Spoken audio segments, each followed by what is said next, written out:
आज हमारे पास एक ऐसी कहानी है जो सुनसान सड़कों और रात के सफर के बारे में सोचने का नजरिया बदल सकती है। बिल्कुल। हमारे आज के स्रोत का शीर्षक है NH-72 का भूतिया मुसाफिर।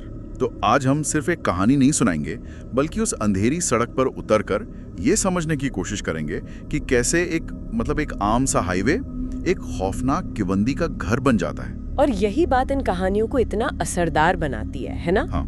ये किसी काल्पनिक जगह पर नहीं होती। नहीं। ये NH-72 जैसी असली जगहों पर होती हैं, जहाँ से शायद हम में से कई लोग गुजरे भी हों। बिल्कुल।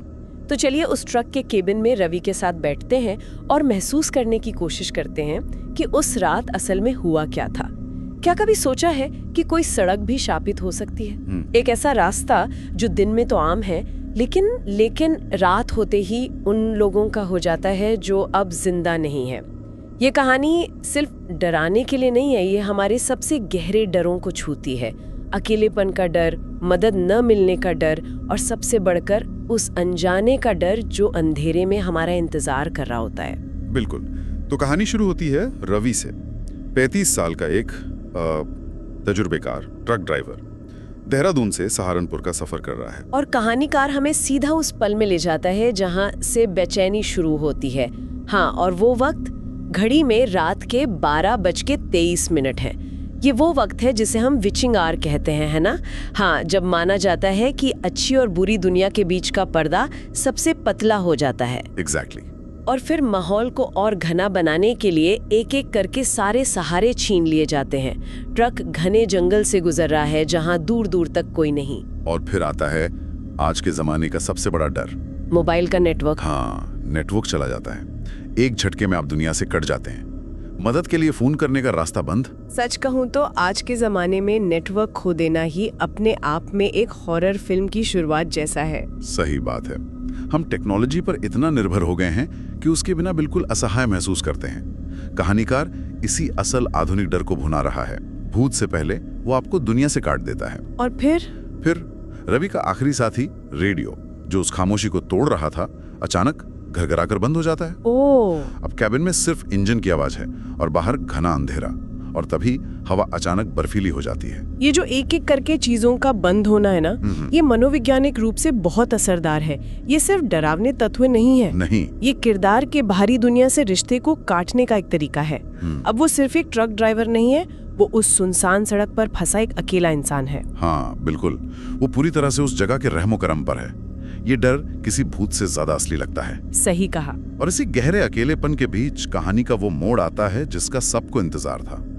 ट्रक की हेडलाइट की तेज रोशनी में रवि को सड़क के ठीक बीचों बीच एक साया नजर आता है। एक औरत, सफेद साड़ी पहने, बाल खुले हुए और चेहरा नीचे झुका हुआ।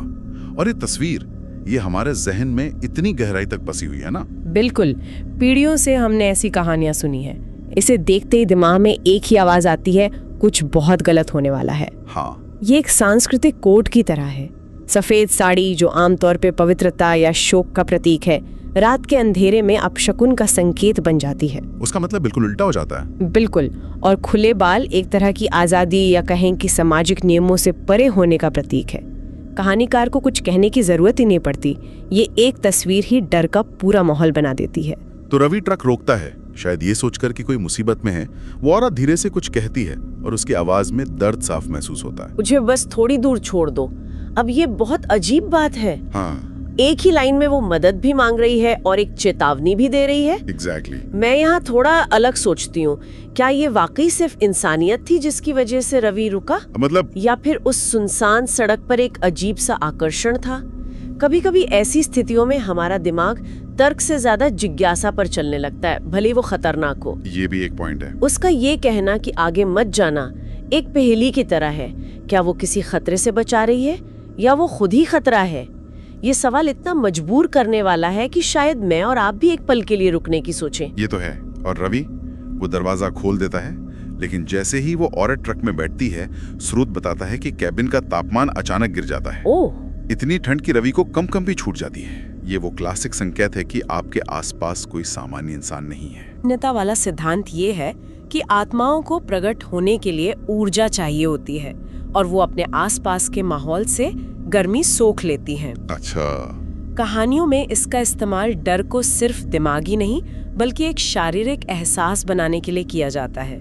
अब रवि सिर्फ डरा हुआ नहीं है, वो उस डर को अपनी हड्डियों में महसूस कर रहा है। और फिर आता है वो पल।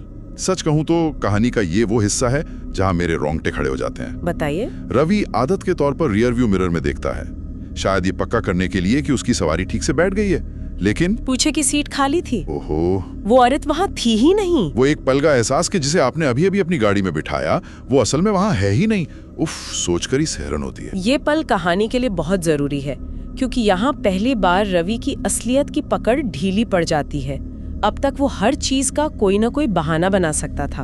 हाँ, कि शायद औरत अजीब थी, शायद ठंड मौसम की वजह से थी। बिल्कुल। लेकिन एक इंसान का आंखों के सामने से गायब हो जाना, इसका कोई लॉजिकल जवाब नहीं है। यहाँ से डर हावी होना शुरू होता है और तर्क पीछे छूटने लगता है। उसका दिमाग अब मानने को मजबूर हो गया है कि जो हो रहा है वो इस दुनिया का नहीं है। सही।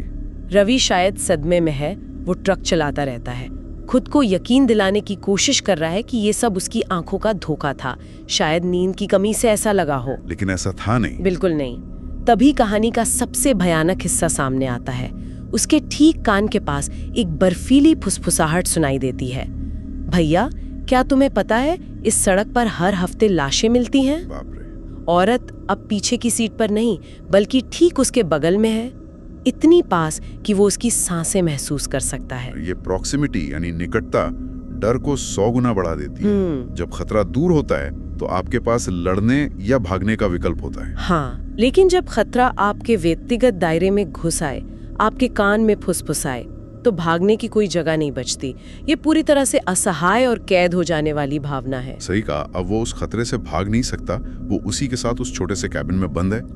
और फिर स्रोत उसके रूप का जो वर्णन करता है वो भयानक है। उसका चेहरा धीरे धीरे रवि की तरफ घूम रहा है। उसकी आंखें पूरी तरह काली हैं, जैसे 2 गहरे गड्ढे हों, और उसके मुंह के कोनों से खून टपक रहा है। तो अब कोई शक नहीं बचा। कोई शक नहीं, ये अब कोई रहस्यमयी औरत नहीं है। ये साफ तौर पर एक डरावनी अलौकिक शक्ति है जिसका इरादा अच्छा नहीं है। यहाँ एक और बात जो गौर करने वाली है वो है उसकी अगली लाइन।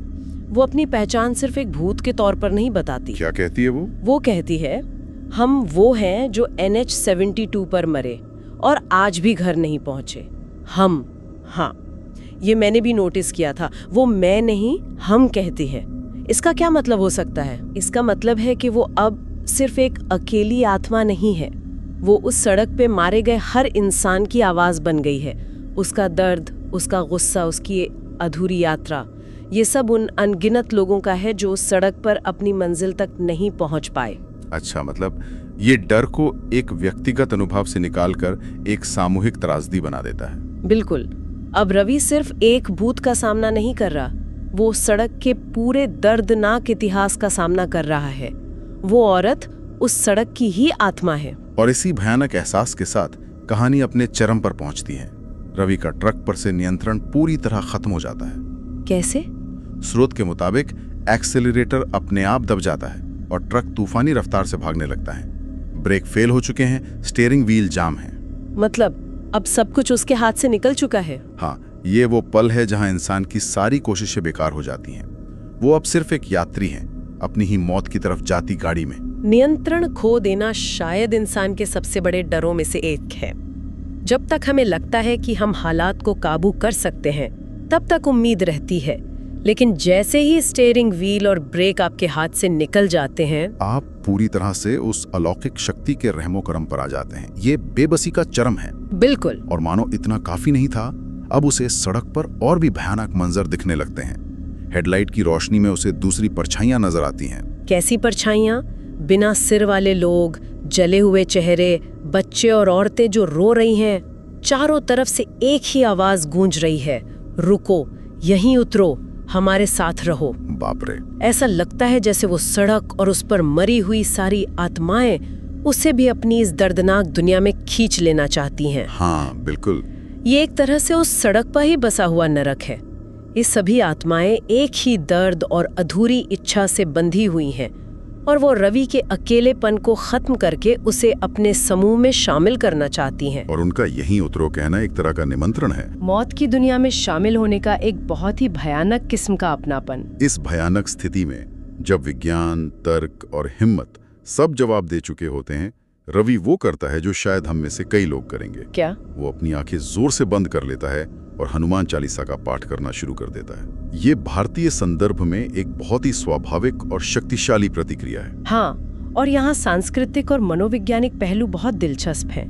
डर के चरम पर जब बाहरी दुनिया पर हमारा कोई नियंत्रण नहीं रहता तो हम अपने अंदर एक ढाल बनाने की कोशिश करते हैं। सही बात है। धार्मिक मंत्र या प्रार्थनाएं उसी मनोवैज्ञानिक ढाल का काम करती हैं। ये उम्मीद और सुरक्षा की भावना देती हैं, भले ही बाहर कुछ भी हो रहा हो। और ये कहानी हमें ये तय करने का मौका भी देती है कि असली भूत बाहर था या रवि के दिमाग के अंदर। क्या ब्रेक सच में फेल हुए थे या डर के मारे उसके हाथ पैर जम गए थे? और यही एक अच्छी डरावनी कहानी की निशानी है। वो आपको जवाब नहीं देती, वो आपके मन में सवाल छोड़ जाती है। तो अंत में क्या हुआ? कहानी का अंत बहुत ही मार्मिक और असरदार है। अगली सुबह 5 बजे NH-72 के किनारे एक पलटा हुआ ट्रक मिलता है।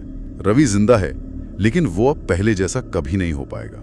क्या मतलब? स्रोत कहता है कि उस एक रात में उसके सारे बाल सफेद हो गए थे। बालों का सफेद होना सिर्फ एक शारीरिक बदलाव नहीं है, ये अत्यधिक सदमे और तनाव का एक क्लासिक साहित्यिक प्रतीक है। बिल्कुल। ये दिखाता है कि भले ही उसका शरीर उस ट्रक से निकल आया हो, लेकिन उसकी आत्मा का एक हिस्सा हमेशा के लिए उसी रात में कैद हो गया है। उस अनुभव ने उसे उम्र से पहले ही बूढ़ा कर दिया। और होश में आने के बाद उसने सिर्फ एक बात कही। क्या? वो सड़क रात में किसी की नहीं होती। कितनी शक्तिशाली लाइन है ये। सच में। और जैसा कि कहानी बताती है, उस रात के बाद रवि ने कभी दोबारा ट्रक नहीं चलाया। उसका पेशा, उसकी पहचान, सब कुछ उस एक रात ने छीन लिया। वो उस डर से कभी बाहर नहीं निकल पाया। बिल्कुल। ड्राइविंग छोड़ देना ये साबित करता है कि ये सिर्फ एक बुरा सपना नहीं था, ये एक ऐसा अनुभव था जिसने उसकी जिंदगी की नींव हिला दी। वो अब सड़कों पर भरोसा नहीं कर सकता था, जिन पर उसने अपनी पूरी जिंदगी बिताई थी। तो अगर हम इस पूरी चर्चा को समेटें तो हमने देखा कि कैसे NH-72 की ये कहानी एक आम सफर को एक रूह कांपा देने वाले अनुभव में बदल देती है। हाँ, इसमें अकेलेपन का डर है, टेक्नोलॉजी के फेल होने का डर है और हमारी संस्कृति में बसे हुए भूत प्रेतों का डर है। और सबसे जरूरी बात, सफेद साड़ी वाली औरत की एक किंवदंती आज भी वहां के स्थानीय लोगों के बीच जिंदा है, एक चेतावनी की तरह। हाँ, और कहानी के अंत में दी गई चेतावनी इसे एक कहानी से ज्यादा एक शहरी किंवदंती बना देती है। स्रोत के अनुसार स्थानीय लोग आज भी ये मानते हैं कि रात 12 से 3 के बीच अगर कोई अकेला ड्राइवर उस औरत को अपनी गाड़ी में बैठाता है तो वो अगली सुबह कभी नहीं मिलता। यही चेतावनियां इन कहानियों को जिंदा रखती हैं और पीढ़ी दर पीढ़ी आगे बढ़ाती हैं। सही कहा। ये कहानी सिर्फ एक भूत की कहानी नहीं है। ये उन अनगिनत लोक कथाओं की तरह है जो हमें खतरनाक रास्तों, सुनसान जगहों और रात के सफर के बारे में सावधान करती हैं। और ये उस बड़े सवाल को भी जन्म देता है कि डर आखिर आता कहाँ से है? क्या वो बाहरी दुनिया में मौजूद है, उन आत्माओं और परछाइयों में, या फिर वो हमारे अपने मन की गहराइयों से उपजता है, हमारे अकेलेपन, हमारे तनाव और हमारी कल्पना से? ये कहानी इन दोनों संभावनाओं को हमारे सामने खुला छोड़ देती है। कहानी के अंत में एक सवाल पूछा गया है और हम उसी सवाल के साथ आज की इस चर्चा को खत्म करना चाहेंगे। एक सवाल जो इंसानियत और जिंदा रहने की जंग के बीच खड़ा है। अगर आज रात कोई NH-72 पर अकेला हो और कोई दर्द भरी आवाज कहे, भैया मुझे छोड़ दो, तो वो क्या करेगा? क्या वो रुकेगा या जिंदा रहने के लिए आगे बढ़ जाएगा? सोचने वाली बात।